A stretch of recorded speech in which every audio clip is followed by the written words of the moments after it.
नमस्कार दोस्तों, आप देख रहे हैं विवर्तक। मैं रमेश कुमार का छोटा भाई रमेश कुमार। आज हम जानेंगे देश और दुनिया की बड़ी खबरों के बारे में। जानेंगे आने वाले साल 2026 को लेकर आने वाली बड़ी योजनाओं के बारे में। जानेंगे 2026 में आने वाले समय में राहुल गांधी कौन कौन सी नई रणनीतियां लेकर आ रहे हैं।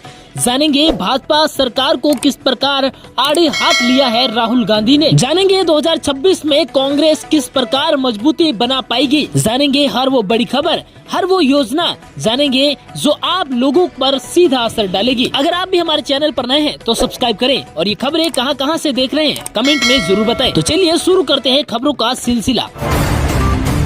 पहली बड़ी खबर आ रही है, धुंध की मोटी चादर से ढकी दिल्ली, कई इलाकों में गंभीर श्रेणी में पहुंचा प्रदूषण। बता दें, दिल्ली में शनिवार सुबह धुंध की मोटी चादर छाई और एक्यूआई बहुत खराब श्रेणी में 380 दर्ज किया गया। केंद्रीय प्रदूषण नियंत्रण बोर्ड सीपीसीबी के आंकड़ों के अनुसार दिल्ली के कई इलाकों में शनिवार सुबह एक्यूआई गंभीर श्रेणी में दर्ज किया गया, जिनमें आईटीओ एरिया 429, आनंद विहार 428, वहीं सराय काले खां 428 और अक्षरधाम 420 के पार नजर आ रहा है। अगली बड़ी खबर आ रही है, पीएम मोदी ने ओमान यात्रा के दौरान कान में क्या पहन रखा था। जी हां, आपको बता दें, ओमान यात्रा के दौरान प्रधानमंत्री नरेंद्र मोदी के कान में दिखी एक्सेसरी ने ऑनलाइन खूब चर्चा बटोरी। खबरों के मुताबिक यह एक रियल टाइम ट्रांसलेशन डिवाइस है। इस तरह के उपकरण का इस्तेमाल अंतर्राष्ट्रीय राजनयिकों बैठकों के दौरान नियमित रूप से किया जाता है, ताकि अलग अलग भाषाओं में बातचीत करने वाले नेताओं के बीच संवाद स्थापित करने में मदद मिल सके। अगली बड़ी खबर आ रही है, कुछ ऐसा होगा पूरा बांग्लादेश हिल जाएगा। कट्टरपंथी नेता की हत्या से पहले गर्लफ्रेंड से शूटर। जी हां, बांग्लादेश में कट्टरपंथी नेता शरीफ उस्मान हादी के हत्याकांड में मुख्य आरोपी फैजल करीम ने घटना से पहले कथित तौर पर अपनी गर्लफ्रेंड मारिया से बात की थी। बकौल रिपोर्ट्स, फैजल ने गर्लफ्रेंड से कहा था कि कुछ ऐसा होने जा रहा है जिससे पूरा बांग्लादेश हिल जाएगा। बकौल रिपोर्ट्स, मारिया और फैजल के करीबियों को भी गिरफ्तार किया गया है। अगली बड़ी खबर, यूपी में जल्द अपना न्यूक्लियर प्रोजेक्ट लॉन्च कर सकता है अदानी ग्रुप। जी हां, अदानी ग्रुप उत्तर प्रदेश में अपना पहला न्यूक्लियर पावर प्रोजेक्ट लॉन्च करने की तैयारी कर रहा है। इस योजना के तहत 200 मेगावाट के 8 रिएक्टर लगाए जाने हैं, यानी इनकी कीमत क्षमता जो कि 1600 मेगावाट होगी। हाल ही में संसद में शांति बिल पास हुआ था, जिसके जरिए पहली बार न्यूक्लियर पावर सेक्टर में प्राइवेट कंपनियों की भागीदारी का रास्ता खुला है।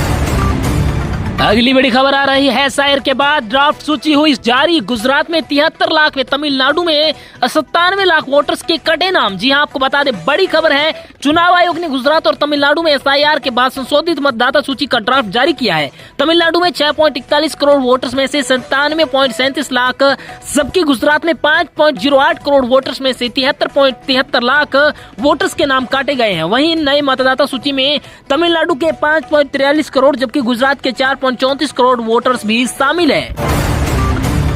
अगली बड़ी खबर, भारत का अंडर 19 एशिया कप के फाइनल में पाकिस्तान में होगा मुकाबला। जी हां, भारत ने अंडर 19 एशिया कप के सेमीफाइनल में श्रीलंका को 8 विकेट से हराकर फाइनल में जगह बना ली है। भारत ने 139 रनों के लक्ष्य को पीछा करते हुए 112 गेंदे रहती जीत हासिल करी। भारत के 2 खिलाड़ियों ने अर्धशतक जड़ा। अब भारत और पाकिस्तान के बीच रविवार को फाइनल मुकाबला खेला जाएगा। अगली बड़ी खबर, जहां पर 1.7 बिलियन बढ़ा भारत का विदेशी मुद्रा भंडार। आरबीआई के अनुसार 12 दिसंबर को खत्म हुए हफ्ते में भारतीय विदेशी मुद्रा भंडार 1.7 बिलियन बढ़कर 690 बिलियन पहुंच गया। इस दौरान गोल्ड रिजर्व भी 758 बिलियन डॉलर से मिलियन बढ़कर जो कि 107.741 बिलियन डॉलर हो गया, जबकि स्पेशल ड्रॉइंग राइट की वैल्यू 14 मिलियन डॉलर से बढ़कर जो कि और भी ज्यादा हो गई। जी हां, आपको बता दें, इसके अलावा फॉरेन करेंसी एसेट की वैल्यू 906 मिलियन डॉलर से बढ़कर 557.787 बिलियन डॉलर हो गई। अगली बड़ी खबर, जहां पर आम आदमी पार्टी का बड़ा ऐलान हुआ है। मुंबई के सभी 227 सीटों पर अकेले लड़ेगी बीएमसी का चुनाव। जी हां, बता दें आपको, बड़ी खबर आ रही है, आम आदमी पार्टी ने बीएमसी चुनाव 2026 में बिना गठबंधन सभी 227 सीटों पर उतरने का फैसला किया है। पार्टी ने बीएमसी पर भ्रष्टाचार, बदहाल बुनियादी सुविधाओं और बिना जनप्रतिनिधियों के संचालन का आरोप लगाया। एएपी ने दिल्ली पंजाब मॉडल के आधार पर मुंबई में ईमानदार शासन का दावा किया है।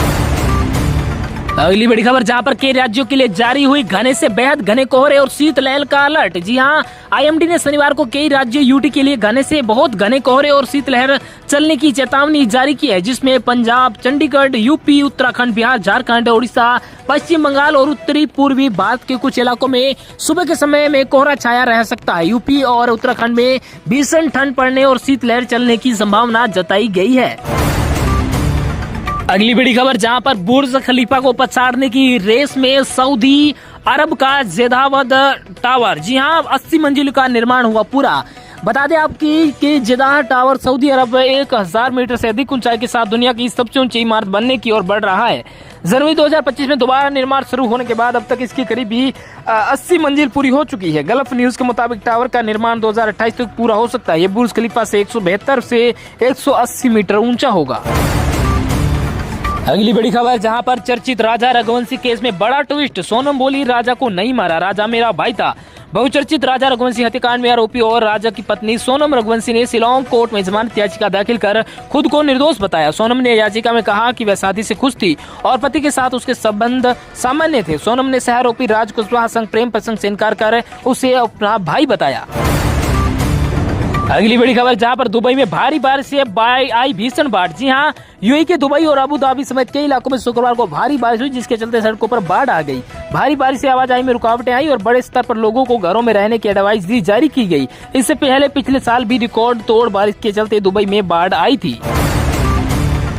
अगली बड़ी खबर, जहां पर उत्तर भारतीय ओबीसी समाज के लोगों के साथ सीधा संवाद करेंगे एकनाथ शिंदे।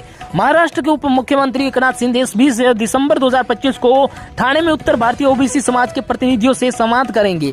बैठक पूर्व सांसद संजय निरुपम ने बुलाई है। इसमें महाराष्ट्र में ओबीसी दर्जा आरक्षण और नियम कानूनों से जुड़ी जो की समस्याओं पर चर्चा होगी। बैठक में कई ओबीसी समुदाय शामिल हो गए, जिसमें समाधान की उम्मीदें भी जताई जा रही है। अगली खबर, जहां पर ये बोला लाशें जलाते हैं इसलिए ऐसा होता है, बढ़ते प्रदूषण पर बोले सपा नेता। बीजेपी ने दिया करारा जवाब। जी हां, समाजवादी पार्टी सपा के नेता आर.के. चौधरी ने कहा कि भारत में लाशें जलाई जाती है, जिसके चलते प्रदूषण बढ़ रहा है।